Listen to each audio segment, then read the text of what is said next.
দুজন জামাতে পাশাপাশি দাঁড়িয়েছে। নামাজরত অবস্থায় তৃতীয় কেউ অংশগ্রহণ করলে তখন কিভাবে ও কোথায় দাঁড়াবে? খুবই সুন্দর এবং অত্যন্ত প্রয়োজনীয় একটি প্রশ্ন। আমাদের সমাজে প্রায় এ ধরনের পরিস্থিতির মুখোমুখি আমাদের হতে হয়। আপনারা দুজন মিলে জামাতে সালাত আদায় শুরু করেছেন। একজন ইমাম, আরেকজন তার পাশে ডান পাশে দাঁড়িয়ে মুক্তাদি হয়ে জামাত শুরু করেছেন।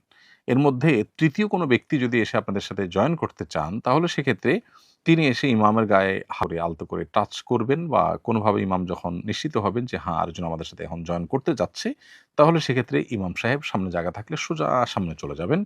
আর ওই ভদ্রলোক যিনি পরে এসছেন তিনি মুক্তাদির পাশে দাঁড়িয়ে যাবেন। আর যদি ইমাম সাহেবের জন্য সামনে যাওয়ার মতো জায়গা না থাকে, তাহলে সেক্ষেত্রে যে মুক্তাদি আছেন তাকে আলতোভাবে ধরে পেছনের দিকে টান দিবেন অথবা ইশারা দিবেন যেন তিনি পেছনের দিকে চলে আসেন। তিনি পেছনে বরাবর চলে আসবেন। কেবলার দিকে যে তার বডি আছে সেটা যেন এদিক সেদিক না হয়ে যায়। হালকা এদিক সেদিক হলে সমস্যা নেই। তিনি বরাবর পেছনে আসবেন।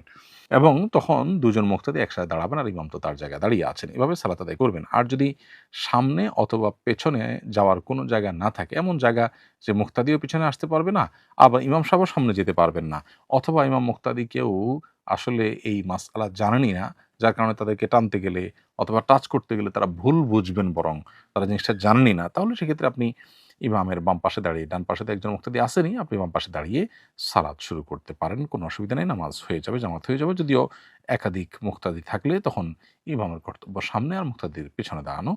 কিন্তু কোনো কারণে পাশাপাশি দাঁড়িয়ে সালাত আদায় করলেও সেটা হয়ে যাবে। কারণ এই সামনাপিছি করে দাঁড়িয়ে নামাজ আদায় করার বিষয়টা ফরজ কিংবা ওয়াজিব লেভেলের বিষয় না। এটা সুন্নাহ পর্যায়ের জিনিস। বিধায় এটা করতে পারলে ভালো, কোনো কারণে না করা গেলেও নামাজ হয়ে যাবে।